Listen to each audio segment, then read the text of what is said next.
All right, I'm in a new service. Is that better?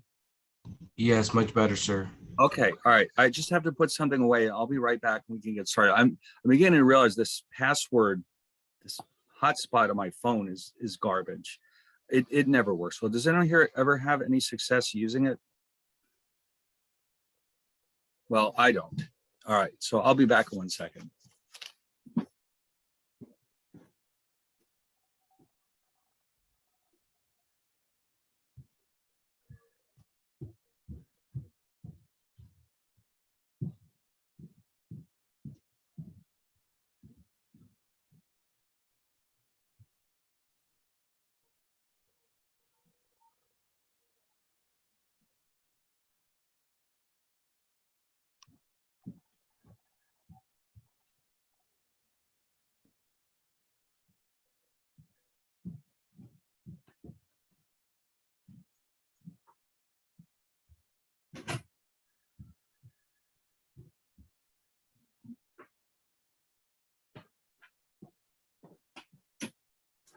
All right, so we're ready to go now.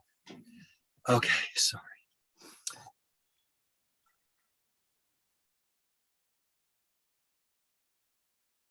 You're just web browsing, you should be fine and whatnot, but oh, I see what you're saying. So in other words, the hotspot is okay for small jobs, not something like this. Otherwise, yeah, okay. I guess that makes sense. But whenever I'm in a hotel that has a terrible internet connection, I try the hotspot and it's just as bad. It's like I don't understand what it's doing, how it's helping me at all. In fact, if I if I could get a refund for it, I would. But I don't think so. That's part of the deal with the iPhone. You take the crappy applications with the good ones. Yeah, it's like their map service. They have one which is absolutely a joke.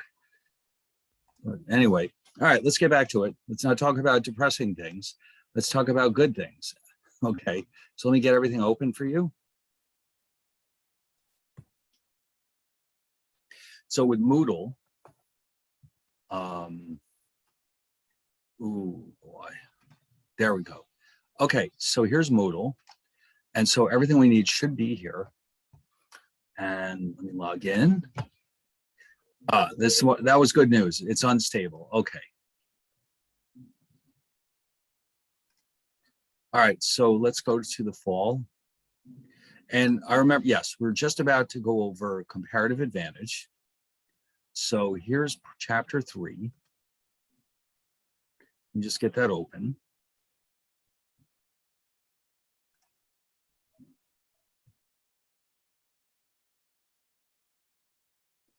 Okay, so we talked about the production possibilities frontier. We showed how we can calculate opportunity costs by looking at different points on the curve, and that the opportunity costs are basically the slope of the curve, and that when the curve has this type of shape, the opportunity cost increases as we try to produce more of one good. So if we want more lattes, for example, we have to give up progressively more espressos. And if we want more espressos, we have to give up progressively more lattes. Now, inside the curve, we have inefficient points where we do not want to be because we're wasting resources. And outside the curve, we have points that we'd love to be at, but we can't reach them because we don't have the right resources or the right technology. Now, having said that, this is something hold on 1 second.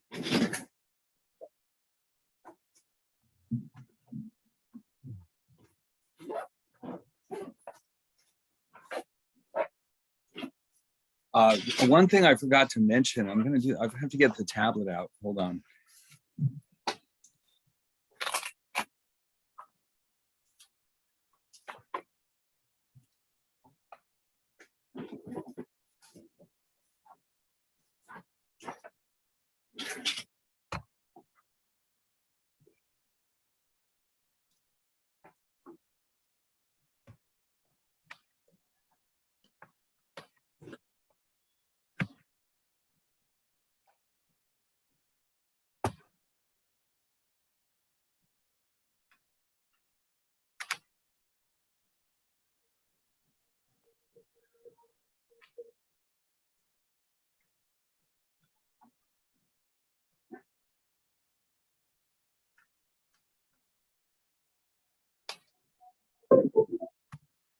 All right, this is what I wanted to show you. I mentioned here with this point that we can't reach. A point I is what we consider to be, quote, unattainable. Okay, so in other words, we'd like to be out here. We can't do it just yet. Now, here's the good thing about time and technology. Over time, we normally expect to find technology improving. In some fields more so than others, but gradually as technology improves, we find ourselves able to make more and more of the same goods with the same resources. In other words, imagine yourself working in a Starbucks and you've got equipment to work with, the blenders and all the rest. And then one day the store announces, you know what? We've just bought a bunch of new equipment. The blenders that we just bought are faster than they ever were before. The espresso machines are faster. And so what happens is the same people with the same resources can suddenly make more espressos and more lattes. And so the curve actually moves out from its current position. Because now, so in other words, if we went from, let's say, point D to I, this is point D on the original curve. This is I, which previously was unattainable. Now, as technology improves, all of a sudden, we can actually reach I because the machinery that we're using is actually faster. Okay. So suddenly this I becomes plausible, feasible, I should say. And so now we can have more of both. And that makes everybody better off because the customers are happy. They can have more of both products. It's possible that they're actually cheaper to produce now. The employees are happy because there's more money coming in the door. They may get higher salaries. So this is something that improves the lot of everybody. Everybody benefits from this. And so over time, this curve continues to shift out as technology improves. And in fact, this is one of the important ways in which standards of living can increase because higher technology raises our ability to produce goods and services. Fernando? Yes, I have a question. Just to that. So what you're saying is that with opportunity costs, knowing that making sacrificial choices could improve in a beneficial way to you in life. Is that? Yeah, I mean, the opportunity costs themselves may not change. It may still be the case that we have to give up 2 lattes to get 1 espresso, but the bottom line is we can have more of both. In other words, you would see this curve, you would change these numbers. Let's say all of a sudden you would be able to add, let's say, and I'm just making this up. You could add 2, and on this side, let's say we had 5. So in other words, even though the opportunity costs don't necessarily change, the ability to produce is improving. So therefore, no matter where we are on this curve, we have more of both. So if we choose point C, for example, on the new curve, instead of 23 and 10, we have 25 and 15. So the steepness of the curve could change. That's possible. But we can't be sure. In this example, all we know for a fact is that we have more of both goods at every point in this curve. So the opportunity cost depends on the shape of the curve. So let's say we go from here to something like this. The opportunity cost could be very different, and yet we still have more of both products on this curve.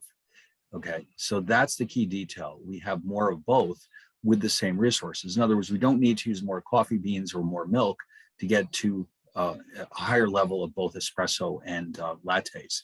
And it's all about the machinery in this case, because the technology has improved. So over time, this is how standards of living can grow in an economy, because this is presumably happening for many different goods, not just obviously espressos and lattes. Okay, now you would not expect, by the way, in principle, if technology went backwards, your curve would move in, but I don't imagine that happening. The last time technology went backwards was after the fall of the Roman Empire. A lot of technology was actually lost and had to be rediscovered. Just as a classic example, the Romans actually had cement, and somehow that knowledge got lost during the Dark Ages, and it had to be reinvented later on in medieval Europe. So that's one case where technology might actually go backwards, but normally it goes forward. So the curve continues to move out. Although it doesn't have to be parallel. I drew it as parallel just to make it simple. It depends on, like, the technology that we're improving, it makes it easier to produce espressos a lot, but it's only slightly increases our ability to make lattes. You end up with something like this up here. But basically, this is going to be beneficial because we have more of both products, any way you look at it. All right, anyway, now, I also mentioned that when we have a straight line production possibilities frontier, which is possible, we end up with constant opportunity costs. Because remember, opportunity costs are essentially the slope of this curve. So if the curve is straight, a straight line has a constant slope. I mean, that's what it means to be straight or linear. So what we're going to do here is take a look at the ideas of Adam Smith and David Ricardo. So if you recall, Adam Smith is the one who proposed the idea that trade will only take place between countries if both countries feel that they're benefiting. Unlike the mercantilists who thought that countries could essentially just take advantage of each other. And they did that on purpose to try, in other words, imagine the English selling expensive products to the French and refusing to buy anything in return. They would have been of the view, this is the right way to go, because if we don't buy any French goods, they'll have to pay us in gold for our goods, and they will use that gold to build up our armies. Because as you know, during the Middle Ages, let's face it, England, France, the Netherlands, Spain, they're all constantly at war with each other. So this is what they were focused on, finding colonies, defeating our enemies. This is what they were, their goal was to grow by acquiring more colonies and winning wars against their enemies. Okay, so large chunks of France at different points in history have actually been under the control of the English government. And a lot of the wars between them were fought over French territory. And what was the point? Because the more territory England controls, the wealthier they'll be. And of course, that has to come at the expense of the French. So Adam Smith says, no, you got this all wrong. You trade with each other because you want to take advantage of the goods in which you are especially efficient and buy the things that you're not so good at making. Now, David Ricardo came along and said, yes, that's a great idea, but he changed it slightly. And he said, we should think in terms of opportunity costs. In other words, whoever has the lowest opportunity cost should make a product and sell it to other countries. And the country that has the lowest opportunity cost is said to have a comparative advantage in the production of that good. And so countries should ideally export the goods in which they have a comparative advantage. So we mentioned this the other day, the United States. If we really wanted to, we could probably grow all of our own coffee, but it would be very wasteful because the land that we're planting the coffee on probably could be used to make more of another product. Why not just buy it from South America and use our land for something that we're better at, like corn and wheat? Why should we waste our land on coffee when it doesn't grow that well here? It's just not hot enough, okay? Except maybe for Hawaii, where it does grow very well. Most of the US just doesn't have that kind of temperature. So that means, well, we're going to focus not on coffee, but other products and buy coffee from other countries. All right, now, here's another quick example. What if Brazil is more efficient at both coffee and chocolate, but their advantage is greater in the coffee? In other words, let's say Brazil is only slightly more efficient in the production of chocolate, but much more efficient in the production of coffee.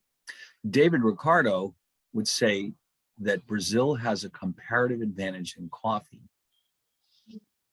whereas Switzerland has a comparative, well, let me move it up to here. Okay, no, let me just add this here. Brazil is said to have a comparative disadvantage in the production of chocolate, or we could equivalently say Switzerland is said to have a comparative advantage in the production of chocolate. Now, let me give you a more of a real world analogy, something that I hope, makes a lot more sense as on the personal level.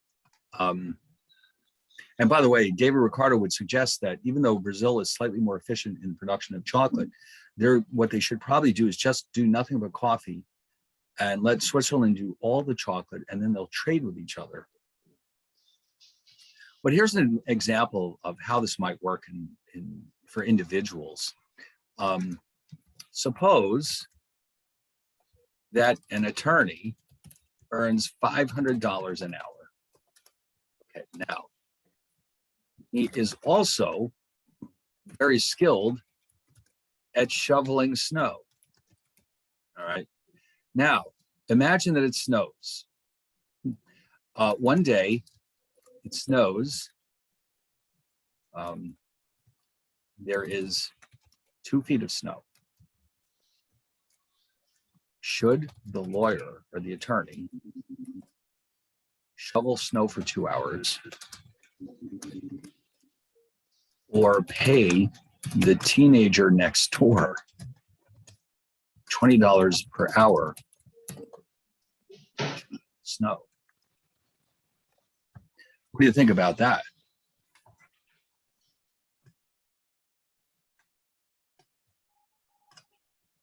Now, remember, this guy's good. Let's say he used to be an Olympic athlete, so he's really good at shoveling snow. I mean, he's very strong and he can do it without any trouble at all. But it's going to suck up 2 hours of his day. So what do you think? Should he just go do it himself, or should he pay the teenager $20 an hour to shovel the snow? Even though the teenager is not, he's a skinny little guy and it's going to take him a while, but $20 an hour is what it'll cost. What do you think he should do, the attorney? Okay, Fernando? Wouldn't it depend on the situation? Like if, let's say, like, like you said, that he's able to like do it himself, he's still agile, young, the attorney, I mean, but maybe he doesn't have time on his schedule to spend the hours to shovel, and maybe takes that time. Maybe he spends that money to the kid, to teenager, to take the time to do it for him. Wouldn't that depend as well on the situation? Well, all right. And how about Devin? What did you want to add to that? I was gonna say something similar because if he's skinny and let's say you're in a rush to get somewhere, like you need something urgently. That's a good point.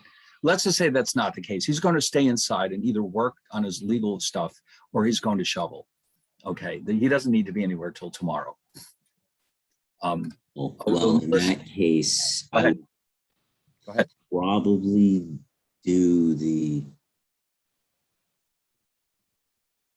I don't know how long he's going to be inside, because I mean, if he's going to be in there for 24 hours a whole day, and you have to pay. Let's just say he's going to work for 8 hours no matter what happens. It's either 6 hours of working as an attorney and 2 hours of shoveling, or 8 hours of just working. I would pay the teenager in that circumstance. Okay. And how about Melissa? What were you going to say? I was gonna ask, do we know how long the teenager is gonna take to shovel the snow? Even if it takes, let's say it takes him 4 hours. Okay.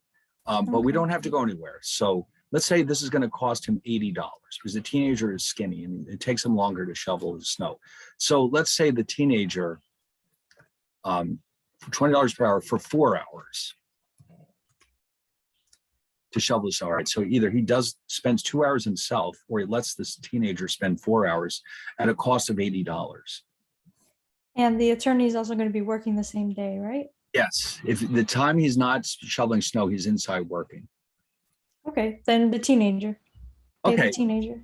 Yes. Now, of course, the reason for that is because when you think about it, if the attorney shovels the snow,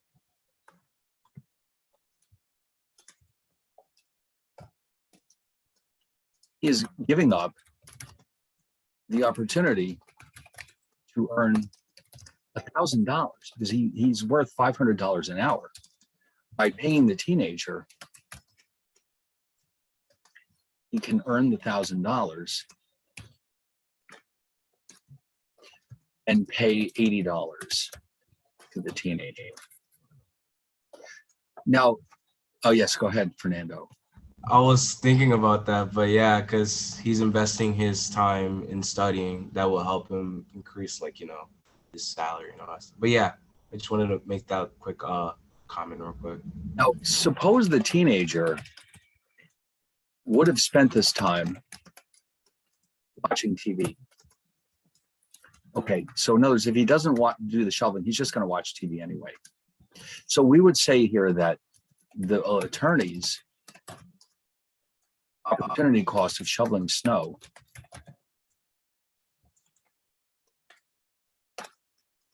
is $500 per hour, while the teenager opportunity cost is zero.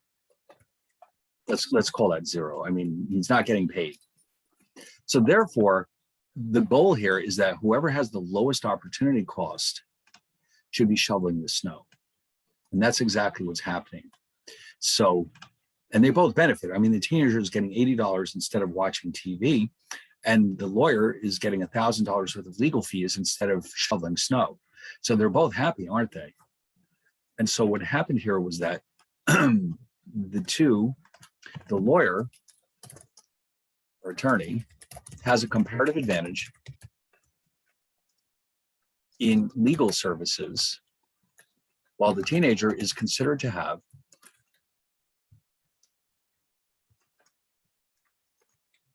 in snow shoveling, even though he's not as efficient, it takes him longer to do it because his opportunity cost is lower.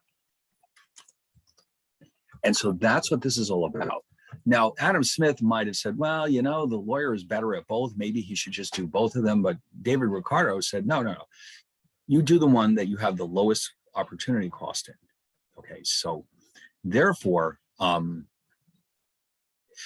what we're going to do is see that the lawyer will pay the teenager $80 and continue working on his legal stuff and make $1,000, and it's only going to cost him $80.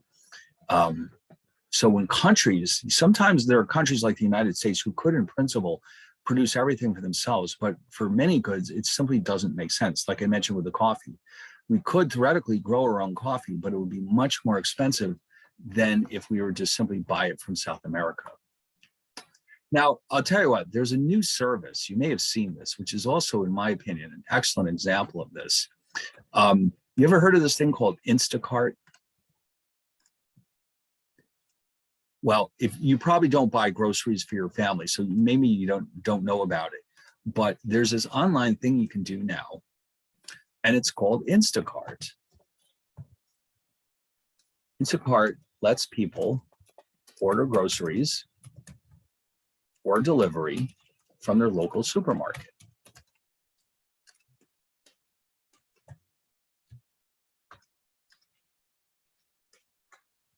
Now, this costs more money, and most people give a tip to the person who brings the groceries. So let's say this is the lawyer again. Imagine the lawyer sitting there and he's up to his eyeballs in legal work, and he finds out that for the lawyer attorney using Instacart,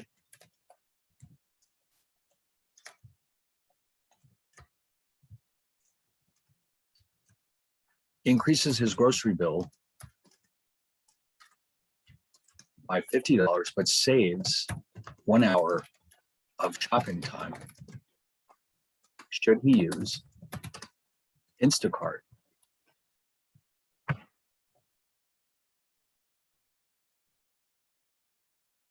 What do you think? Is it worth his while to pay 50 more bucks to save an hour of time? Yeah. Oh yeah. DoorDash. All right, I've never used DoorDash. Uber Eats is different. They're bringing food that's meant to be eaten right away. This is for groceries. Okay. But yes, you get the idea. In fact, I don't know if it existed before the COVID came along, but it's certainly going big guns now, because once people get used to this, they realize how convenient it is and how much they're saving. And so I'm sure it'll continue well after the COVID is over, because it's like, imagine yourself like, oh my God, what am I going to do? I don't have any groceries, but I got to get this work done. They'll just bring it right over. Okay, so Deveray, what do you want to say about that? I think it's worth his time to use Instacart. Instacart, I use Instacart all the time, and Ah. it's like a heaven send. Like you just order groceries and you don't have to worry about it until the person like rings your bell or calls you. Yep, And that's right. sometimes they also have deals on Instacart, and sometimes their products can be cheaper than what cost in the store. So I think he should use Instacart. Absolutely. And even if not, he's $500. If he goes shopping for an hour, he's losing $500 worth of legal services, but he's only paying 50. So it makes total sense. Now, maybe he doesn't do this all the time, but when he's really busy, I think it's a perfect opportunity to save money. And again, it's because whoever's bringing the groceries doesn't have those legal skills. So instead they bring the groceries and earn the tip and whatever salary they get. And so the comparative advantage goes to the attorney for legal services, but for grocery shopping, it goes to the person who does the shopping. So in fact, we'll probably see a lot more of these services in the future. And I'm sure there's many that I'm not even aware of, where you can just get it done online. In fact, there's this new service. I think you can now actually order liquor. That used to be kind of problematic because the states didn't like liquor to be delivered. In fact, even now, I think there's restrictions on where you can order liquor from. Like if there's a winery, let's say in Pennsylvania, you may not be able to import that into Connecticut or Jersey, but they're working on it. And now, I forgot its name. There's actually a company where if you call them up, say, listen, I need a couple of bottles of vodka, they'll go find the local liquor store and they'll bring it to you. That's the exact same principle. Okay, now, and of course we know Amazon. Amazon will bring anything to your house. I mean, they're fast, but they're not going to bring it the same day, of course. Like the groceries should be there within a couple of hours. But Amazon, if you can wait a day or two, you can literally have anything you want brought to your house. And they know that. And that's why they're so successful. So anyway, now what we're going to do here is look at one of Ricardo's great examples. Now, keep in mind, this is the beginning of the 1800s. The Industrial Revolution is just getting going now. And England is, at this point, the most powerful country in the world. They're also the most advanced country. Their technology is very advanced, and they have a lot of machinery, and so they can produce products very quickly compared to most countries. Portugal at this time is more or less an agricultural economy, but their soil and their climate are perfectly suited for growing wine grapes. And you probably are aware that England's climate is, let's just say, not well suited for wine. It just isn't. It's too cold. The land isn't just, it's just, there's a lot of problems in England. So, but both countries have consumers who want cloth and wine. So what do? Well, it would be foolish, according to David Ricardo, for England to try to grow both or produce both, and for Portugal to try to do the same. So what we're going to do is show a way in which they can specialize and trade with each other, and both countries can end up with more cloth and wine because they're taking advantage of their comparative advantage. So we're going to think in terms of a yard of cloth and a gallon of wine. So we're going to assume, for simplicity, that everything is being done with labor, but keeping in mind that the laborers in England have access to machinery that the laborers in Portugal do not have. All right, so in other words, in England, a yard of cloth could be produced in an hour with an hour of labor, but Portugal requires 5 because they're doing everything by hand. Whereas with the wine, now, this is probably not realistic in the real world, but this is the example that Ricardo gave us. Let's just say that for some reason, it's actually slightly quicker to make wine in England than in Portugal. Okay, not really, but let's just say that that's how it works. So if you look at those 2 rows, which country has by far the biggest edge in the production of cloth?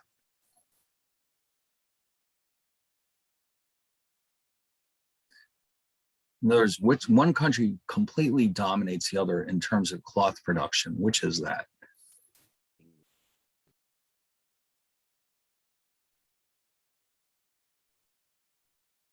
I would say that England is much more efficient in the production of cloth because each yard of cloth only takes 1 hour instead of 5 hours. But at the same time, though, England is slightly more efficient in the production of wine. It's possible that they have a lot of machinery to work with in spite of their terrible weather conditions.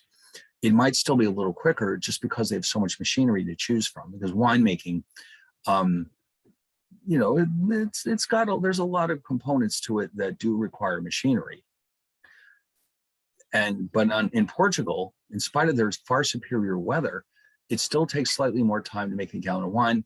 Most likely everything is being done by hand in Portugal.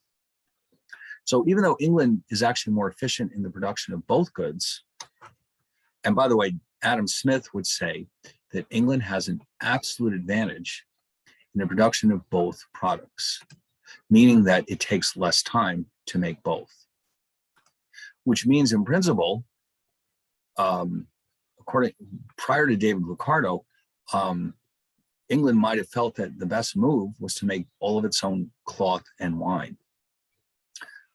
But at the same time, though, if you notice, England's advantage is far more pronounced with the cloth than the wine.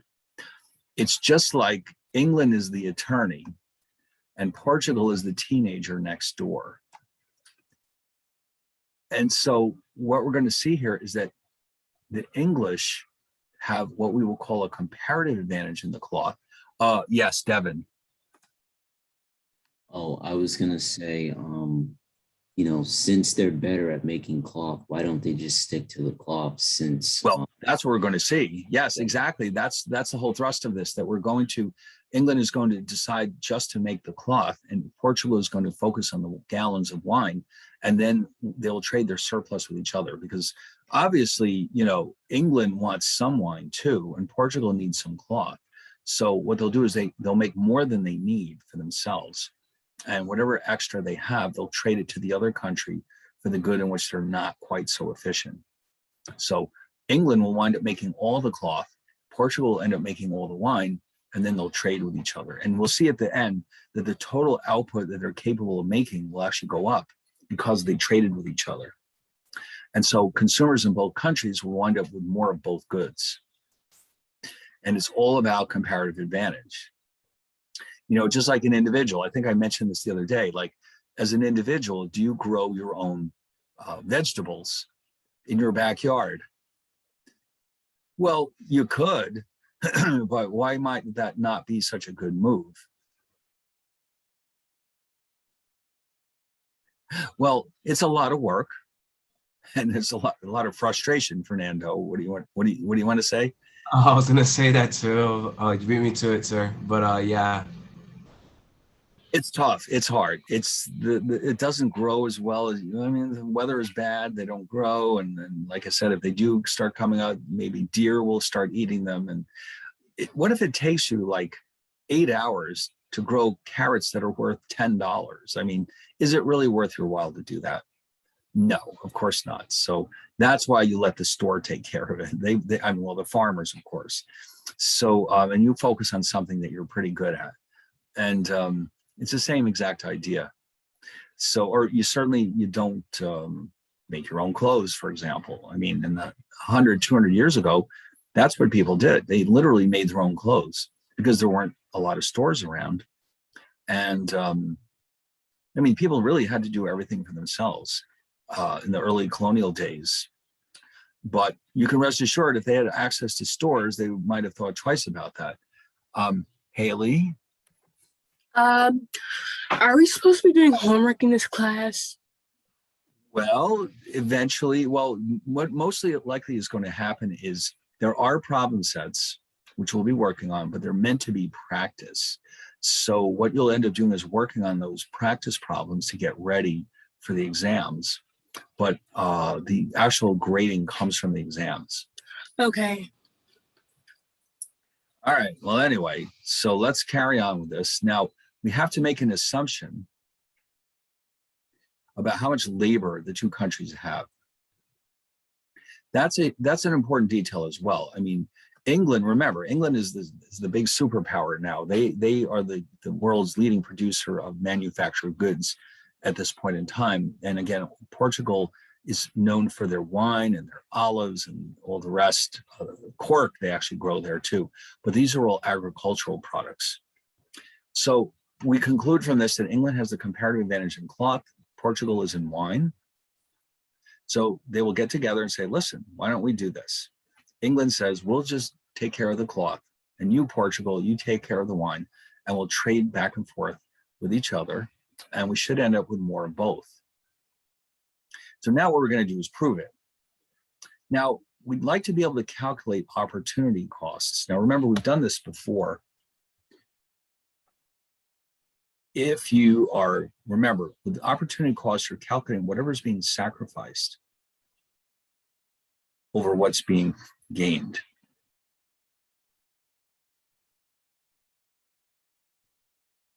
So if you want to make 1 gallon of wine in England, now think about this.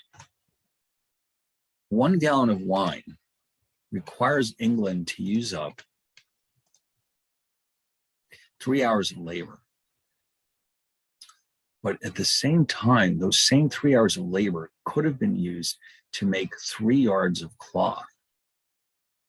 Okay, so that means making wine is expensive when you think of it in terms of opportunity costs. And there's the same, and by the way, we're making an assumption here. We're assuming that the workers in this country are equally skilled at cloth and wine. If that's not the case, that complicates things, but let's just say that these are workers who could easily ship back and forth. So the same workers who need 3 hours to make a gallon of wine could have made 3 yards of cloth. So that's kind of expensive. So in other words, if I want more wine, I have to give up a lot of cloth in England. So therefore, that's why we want to think twice about making wine in England. But in Portugal, for them to make a gallon of wine, it takes 4 hours, but those same 4 hours would have been used to make not even a full yard of cloth. 4/5 of a yard of cloth is all they could have made with those same 4 hours, because they're terribly inefficient in the production of cloth. So their opportunity cost in wine is quite low.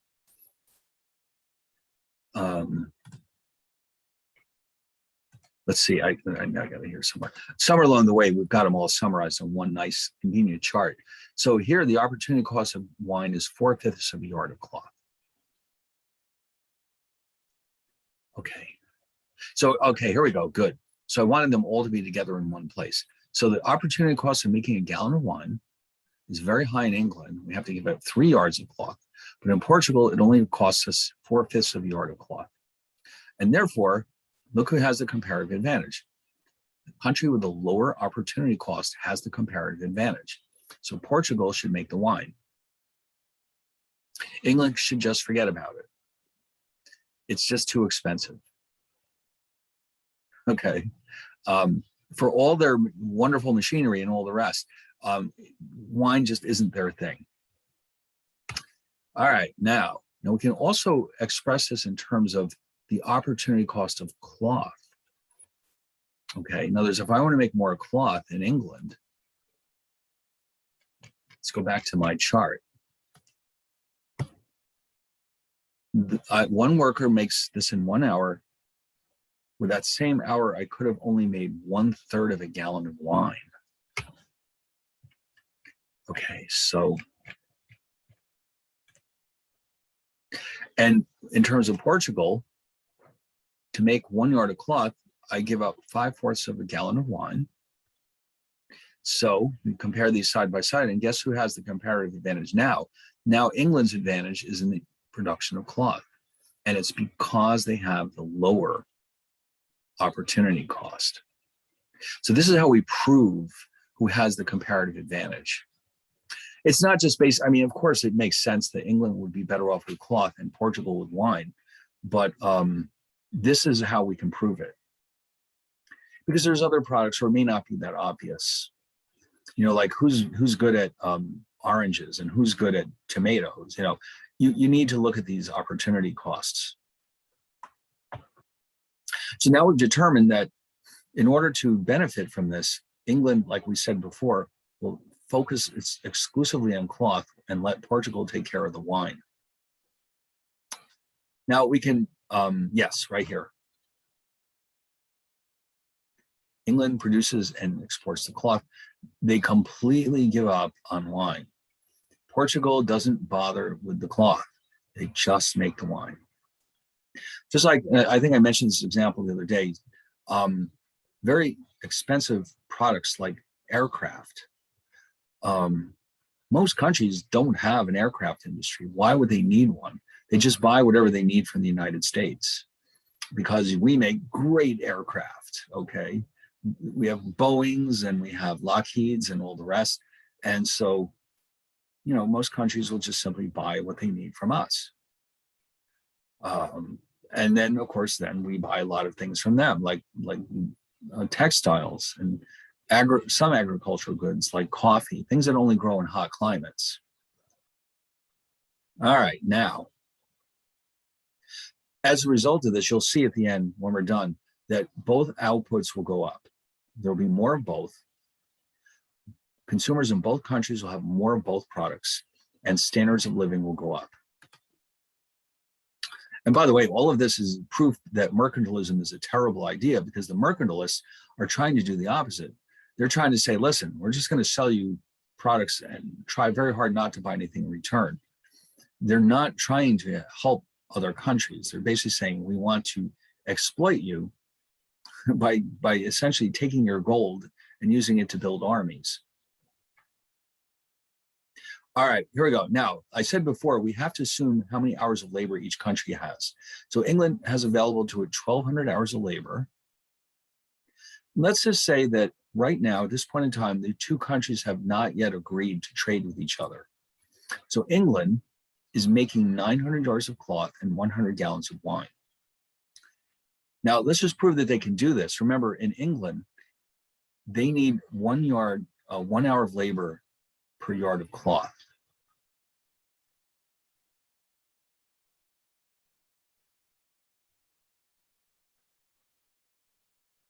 And they need 3 hours of labor per gallon of wine.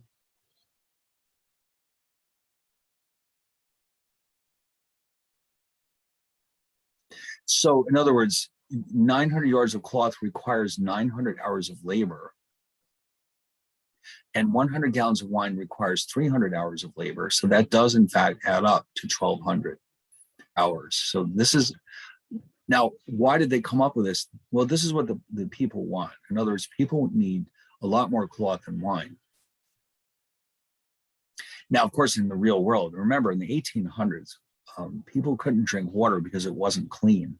So people tended to drink a lot, and I mean a lot of alcohol in those days. In England, apparently the drink of choice at this point in time was gin because it was very, very cheap to produce. But yeah, it was a long time before people could, in general, just drink water. It had to be purified, and you know, all kinds of things have to be done to water. And the reason why alcohol is so safe is because as part of the process, at some point in the process, the water is boiled. And so that kills all the germs. And in fact, it wasn't until later in the 1800s that scientists even knew that germs existed. It was the work of Louis Pasteur, if you recall, that when they suddenly realized what's going on here. We have all these microorganisms that are affecting our health. And so, but in the early 1800s, people just generally knew that if they drank the water, they'd probably get sick. So instead they consumed whatever alcohol happened to be available. But here, then we're assuming that England makes 900 yards of cloth, 100 gallons of wine. None of this is being traded. So that means this is what they're also consuming. They're producing exactly what they're consuming. They can't have anything else because this is what they're capable of making. Now, of course, now that we trade with everybody in sight, this is why we can go to the supermarket in December and have all the avocados we want because we're buying them from Mexico. But, you know, 200 years ago, if there was no trade taking place, you would have to eat whatever the country produced, and that's it. Now, oh yeah, so this is what I just did.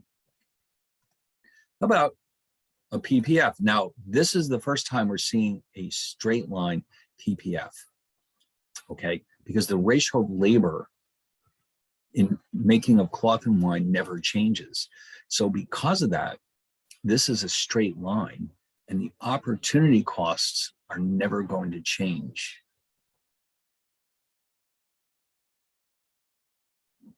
It just so happens that England chooses to produce and consume at this point. Now, the intercepts show me, for example, if I only made wine, I'd only have 400 gallons. If I only made cloth, I'd have 1,200 yards. So this is a compromised position that allows people to have some of both. All right, now what about Portugal?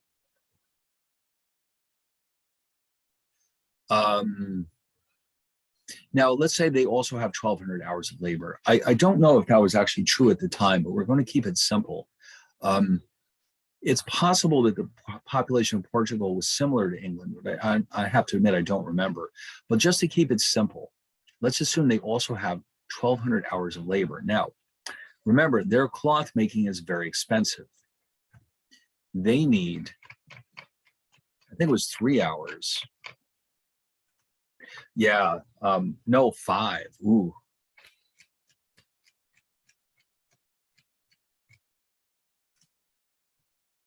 Oh, here it is. The calculations are right here. They have 900 hours that they're dedicating to cloth, but that only produces 180 yards because it takes 5 hours per yard. And then they dedicate 300 hours to winemaking, which produces 75 gallons of wine. All right, so I will summarize these on a production possibilities frontier, and you'll see again, it's a straight line. And this is where they both produce and consume. All right. There we go.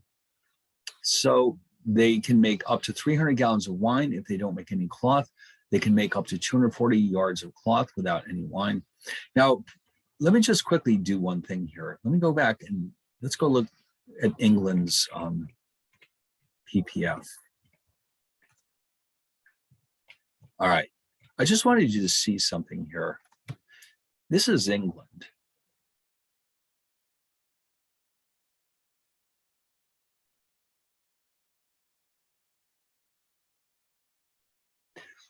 What this indicates is that England is more productive in general because they can make more wine and more cloth if they need to. But for Portugal, with their limited, their productivity is lower. So this is the best they can do with the resources they have.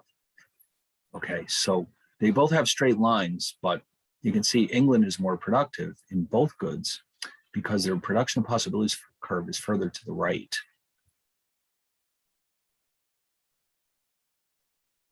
Now, the two countries say to themselves, listen, why don't we take advantage of our areas of comparative advantage? What the heck?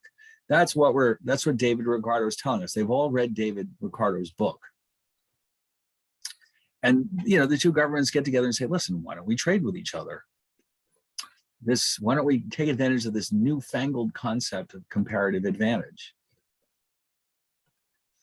All right, so here's what we're going to do.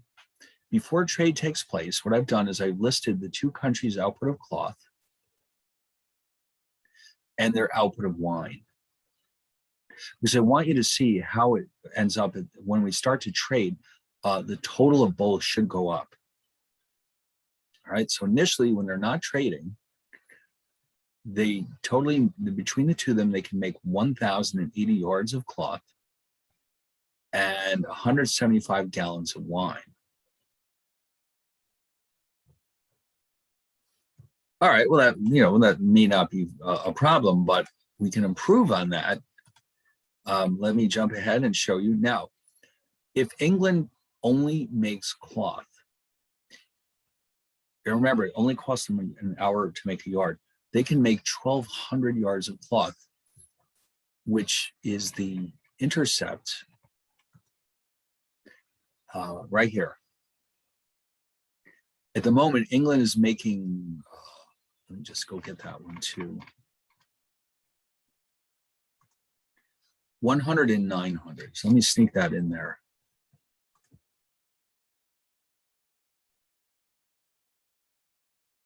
Let's say they're right about here.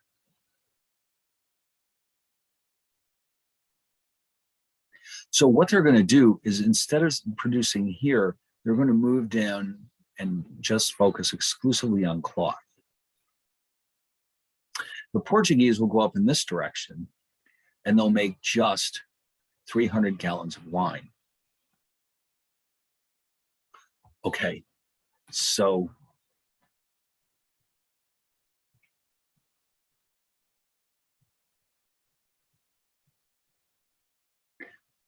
what happens now is that total cloth production before was 1080. Now, because England makes all the cloth, world output of cloth is up to 1200. Okay, so this is just England. And this is both countries before trade.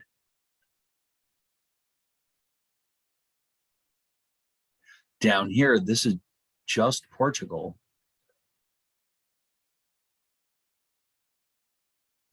And this is both. When both countries were making wine, the total output between them was 175. So you can see already, the total world output is up for both cloth and wine. Now, the question is, how do they split the gains between them? Well, that depends on their relative negotiating positions. It depends on how much, for example, the British want wine and how much the Portuguese need cloth. But they'll find a trade which makes them both happy. And let's just say that they decide to swap 200 yards of cloth for 200 gallons of wine. Okay, so England says we got more cloth than we need. We'll sell you 200 yards of cloth and you'll sell us 200 gallons of wine. Now, what we're going to do is show that not only is world output higher, but after the trade, both countries will have more of both goods. So without trade, this is where we started. Let's wrap this up. It's a very complex topic, I know, but I'm hoping you're gaining a lot of insights into how this works. So this is in the beginning, no trade. Both countries make both products. And then we specialize. So for the time being, before any trade takes place, we have 1,200 yards of cloth and 300 yards of wine, which is more than we had before. And then with trade, remember, they traded 200 units. So that means that, let me show you where this is headed. With trade, this will go down to 1,000 and this will go up to 200. With trade, this will go up to 200 and this will go down to 100.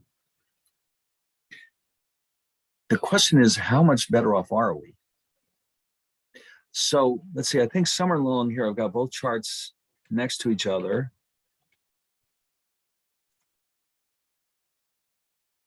Let me see, hold on one second. What I'd like to do is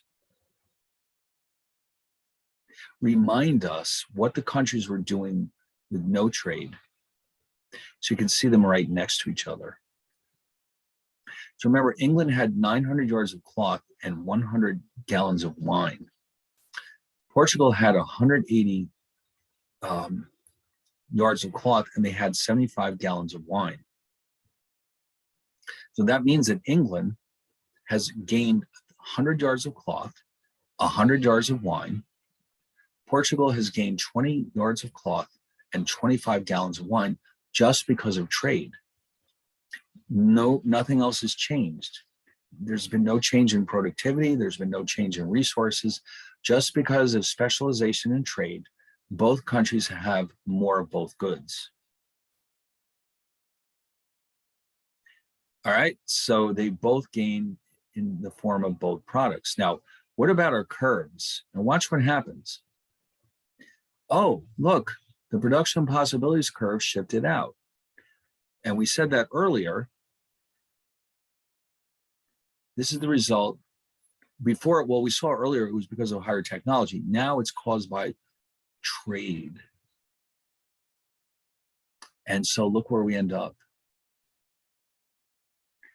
An extra 100 gallons of wine, an extra 100 yards of cloth. Nice. Before, this point was unattainable. Now it's not a problem. And this is not even due to technology, it's all about trade. What about Portugal? Well, we're going to see the same thing. Oh, look at this. The curve shifted out again. Thanks to trade, not technology, but trade. And so look what happened. Portugal has more both. This point, which was previously unattainable, is suddenly attainable. So they're pretty happy. I think you'll agree. And both countries have gained. Man, all because of comparative advantage. Wow. So this was David Ricardo's idea. He said, listen, people, why aren't you doing this? Why are you listening to the mercantilists? Adam Smith had a point, but this is an extension of Adam Smith. According to Adam Smith, by the way, when we went back to the top here, and you saw that England actually is better at both goods, although only slightly with the wine. Adam Smith would have said, you know what, there's no room for trade here because England is better with both goods. So Ricardo was the one who said, no, that's not necessarily true. Even though England is more productive in both goods, just like the lawyer and the teenager, the lawyer is more efficient than the teenager in both legal services and snow shoveling. And yet it made sense for them for him to pay the teenager and do the legal work himself. Okay, so remember, I think I said this before, think of England as the lawyer and Portugal as the teenager. All right, and they both benefit. The teenager has money instead of TV time. The lawyer earned 2 more hours worth of legal work. So, anyway, let's see. At the end, I just have one table that summarizes. This is really the bottom line. Both countries gained both. Now, if you notice, England gained a little more than Portugal, but that's because it's a more powerful country and they have a better negotiating position. But Portugal would not agree to this unless they benefited themselves. They might not have benefited as much, but they're still both benefiting. So the conclusion, after all that work, is that total world output went up as a result of trade, and both countries increased their consumption of both goods. Bottom line. But of course, the gains in trade are not necessarily evenly distributed, but still, they're all better off than they were before. Now, the one way in which in the real world, this can become a little bit controversial, this is really where you see a lot of opposition to trade. Nobody really disagrees with this, but the problem with this scenario is that if anybody in England was working in the wine industry, they probably lost their jobs and now have to move into the cloth industry. And in Portugal, it's the other way around. So if it's not easy to transfer from one industry to the other, you might find yourself with unemployment as a result of this. So that's an issue that the government has to attend to. But the trade itself is definitely going to benefit both countries. So if there's any unfortunate side effects like that, that's the job of the government to take care of it, like retraining the workers in the English wine industry to do cloth. And in Portugal, the government needs to train the cloth workers to make wine. But if that happens, then again, everybody's benefiting from this. All right, so that's the end of that. Wow, that was pretty intense, wasn't it? Basically, I don't expect you to go through one of these examples from start to finish. It's more that you understand what's happening here. Okay? That's really the focus here, understanding what comparative advantage is and how countries can benefit from it. And so that's why when you go to the store and you see that all the clothes in the store were made in India, you'll say to yourself, oh, well, that's of course because India has the comparative advantage in goods like textiles where labor costs are high. Okay, in the US, I mean. So they can pay people in India to produce these clothes more cheaply, then clothes will be made in India and let the US focus on high-tech products like iPhones. Okay, so anyway, but this all ultimately comes down to the concept of opportunity cost. Without opportunity cost, none of this would work. That's what all of this is ultimately based on. So I don't know why David Ricardo is not better known. I mean, economists know his name, but in the general public, you don't hear about him very often, but he turned out to be a very important figure historically.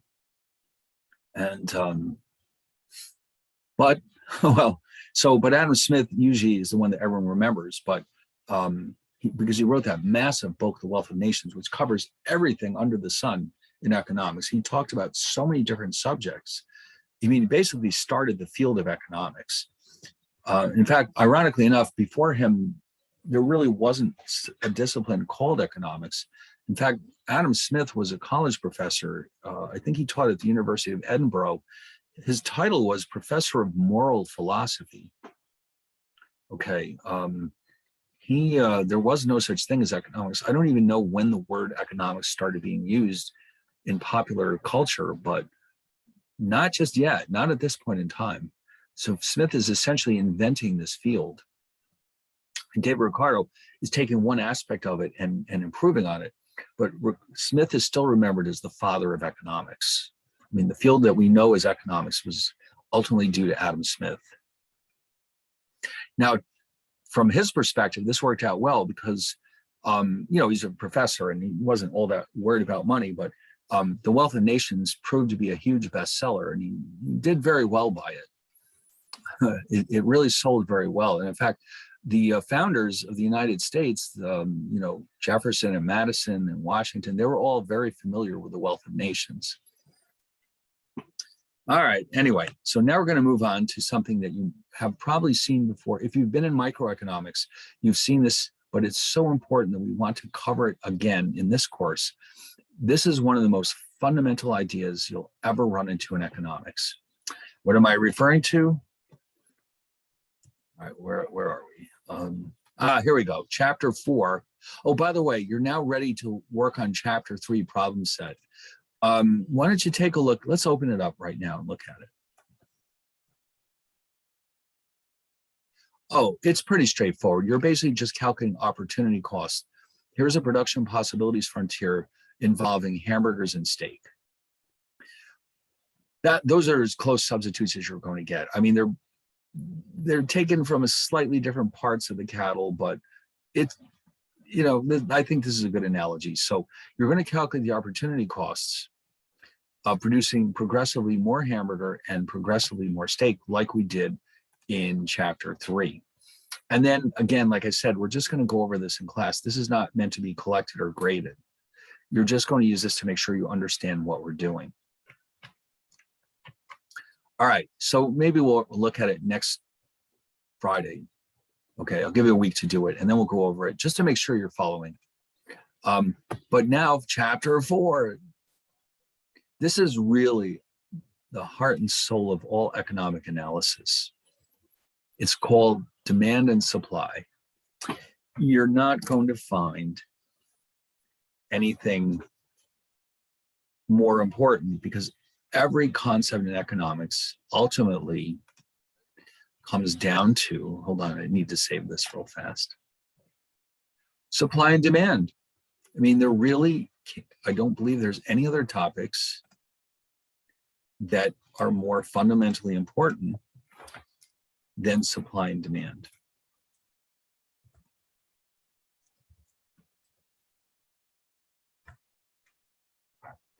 Okay, let me just save this real fast with my wonderful handwritten notes. All right, so I can put this away. Let me just make sure it's saved. You should never trust technology. There we go. It's there. Okay, good. Supply and demand, or demand and supply. Now, we'll start with demand because this refers to individuals. Now, what is demand? When you walk into a store, there's a lot of products that you would like to have. What is it that holds you back from buying every single product that you want?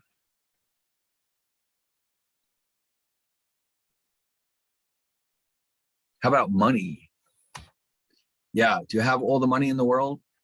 Now, maybe this is not a problem for Jeff Bezos, but for most people, there's so many things you, oh, I'm sorry, Haley, have you had your hand up all this time and I didn't see it? Did you want to say something? Okay. All right, anyway, so demand simply means you have a desire to consume a good. You have, for example, you have a demand for hamburgers. Why? Why do you have a demand for hamburgers? Because they're so delicious. They're full of protein and they're not that expensive. So you want hamburgers. You might go to McDonald's and buy some. But now the thing is, when you buy products, your goal is to always maximize the value of every dollar that you spend. So you're going to pay very close attention to the prices of those burgers. If you walk into the McDonald's, let's say, and they've suddenly doubled their prices, you might seriously consider going somewhere else. You're always faced with the idea that you only have so much money to spend, so you want to maximize the benefit from it. So what that means then is that when products go on sale, what do people typically do? Like go ahead. What do they? You can go ahead. Yeah, what do people do when products go on sale?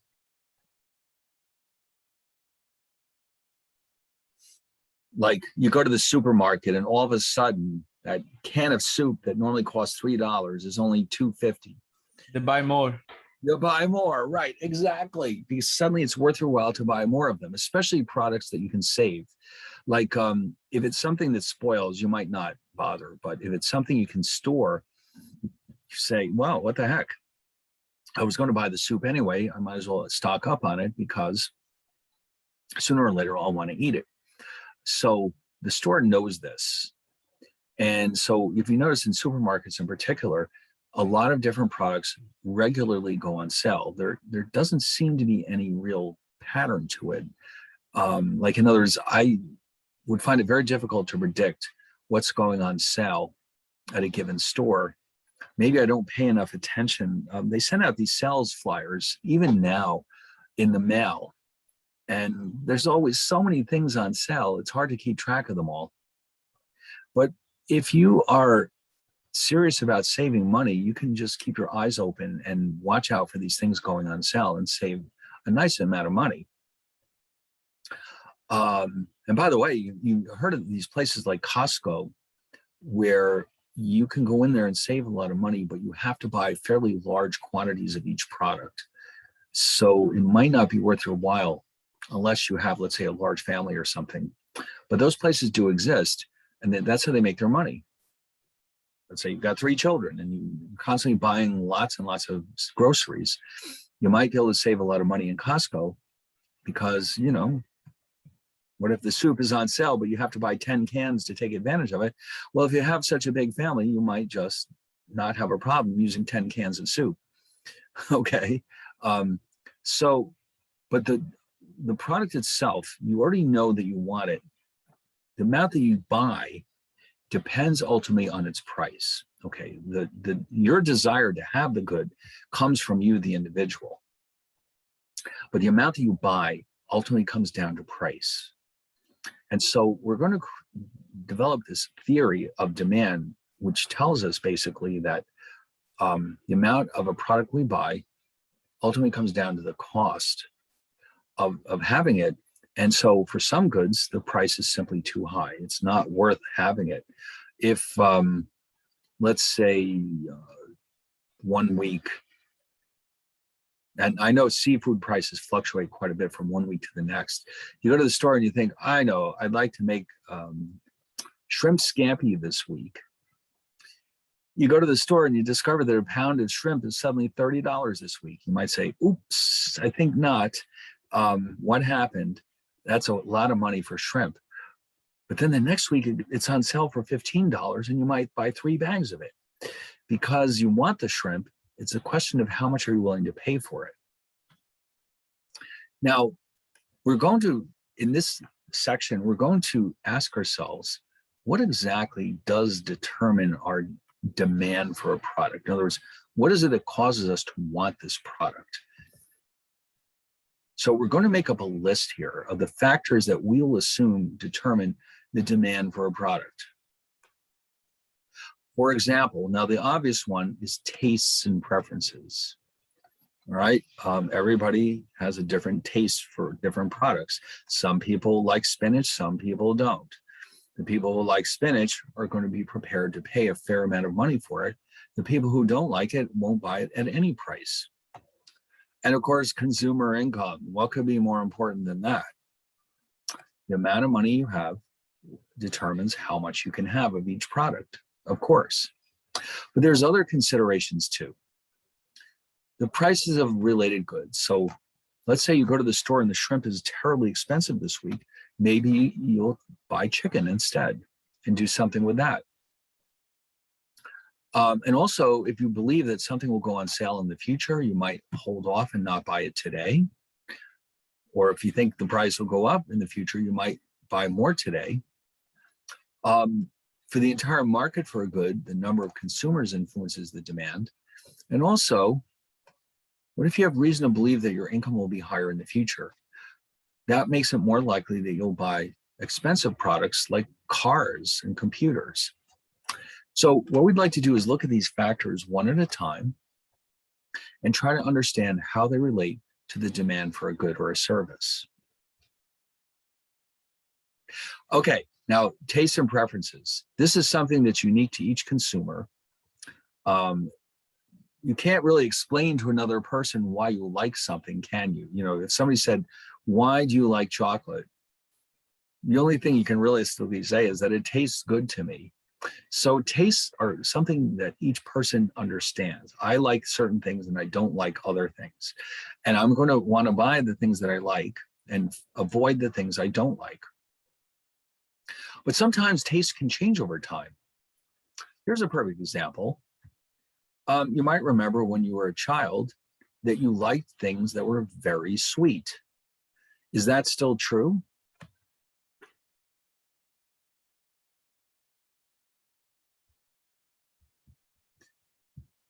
Haley? Oh wait, I forgot to put my hand down. Sorry. Oh, okay. Does anyone want to go with that one? Like, remember when you were little, you loved anything that was super sweet? Is that still true? Oh, I keep forgetting to look at the chat room. Sorry about that. Maybe. It depends on the individual.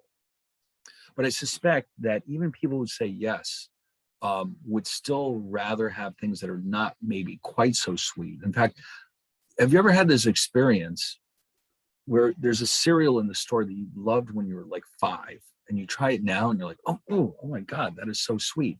Has that ever happened to you? Yeah, I think that you'll discover, Fernando. Yeah, that's happened to me. You discover like things that change over time. Like, for example, what if you used to eat all the time sweet cereals in particular? Many cereals are just saturated with sugar.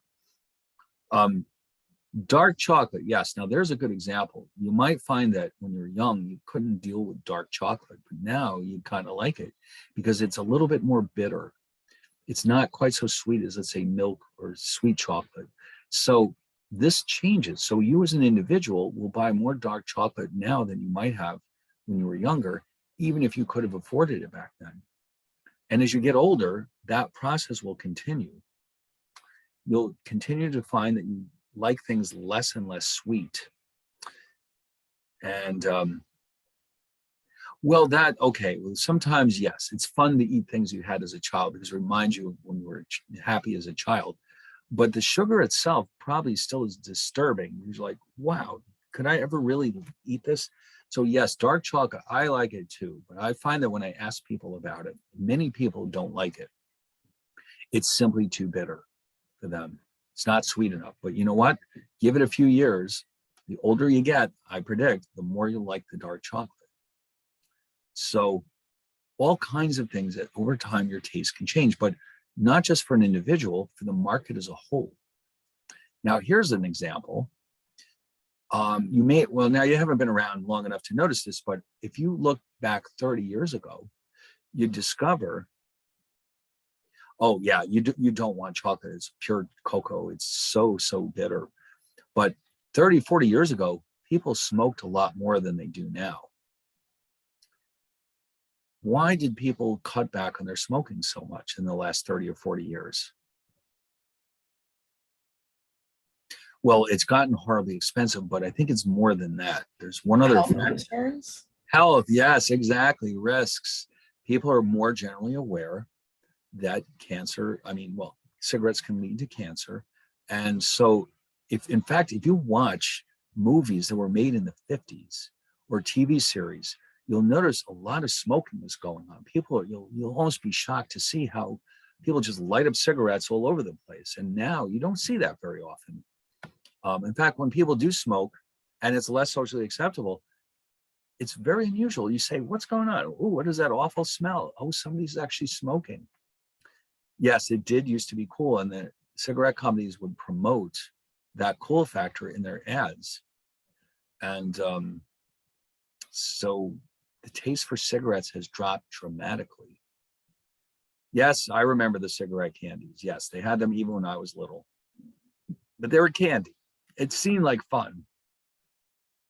It wasn't in retrospect, I'm not sure if it was smart to sell cigarette candies to children, but they were tasty.